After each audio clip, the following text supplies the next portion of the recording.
तो देश में जिस तेजी से आंकड़े बढ़ रहे हैं उतनी ही तेजी से कुछ राज्यों में टेस्टिंग घट रही है, जो चिंता का विषय है। दिल्ली, महाराष्ट्र, बिहार, गुजरात, मध्य प्रदेश और ओडिशा में सबसे ज़्यादा मामले हैं और यही वो राज्य हैं जहां टेस्टिंग घट रही है।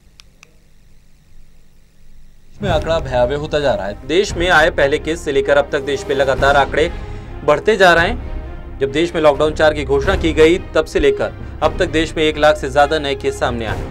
हर 24 घंटे में औसत 10,000 नए मामले सामने आ रहे हैं। देश की राजधानी दिल्ली और आर्थिक राजधानी मुंबई सबसे ज्यादा प्रभावित है। लेकिन रिपोर्ट्स बताती हैं कि जैसे जैसे आंकड़े बढ़ रहे हैं वैसे वैसे कुछ राज्यों में कोरोना टेस्टिंग की संख्या में कमी आई है। जो राज्य कोरोना वायरस से बुरी तरह से प्रभावित हैं, यानी जिन राज्यों में हर 24 घंटे में रिकॉर्ड दर्ज मामले सामने आ रहे हैं, वहां टेस्टिंग में भी कमी आ रही है। दिल्ली, महाराष्ट्र, बिहार, गुजरात, मध्य प्रदेश और ओडिशा में टेस्टिंग घटी है।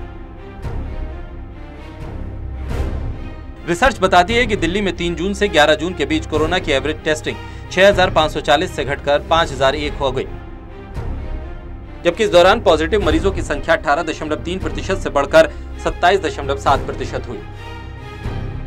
16 मई से 28 मई के बीच कोरोना टेस्टिंग की संख्या 6,660 से घटकर 4,675 हो गई।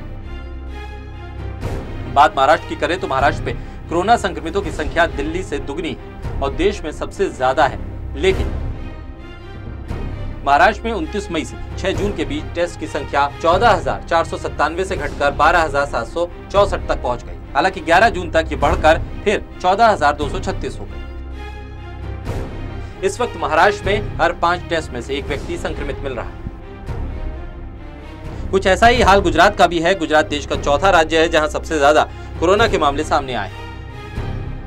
8 से 15 मई के बीच कोरोना टेस्ट 5,230 से घटकर 3,210 पर गुजरात पहुंच गया।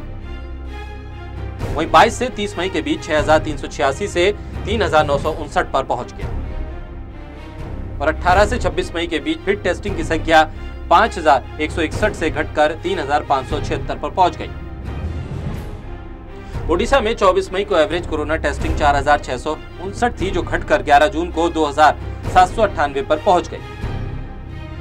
इन राज्यों के अलावा राजस्थान, हरियाणा, उत्तराखंड में भी कोरोना की टेस्टिंग की संख्या में कमी आई है। देश में जिस तेजी से मामले बढ़ रहे हैं उतनी ही तेजी से टेस्टिंग घट रही है।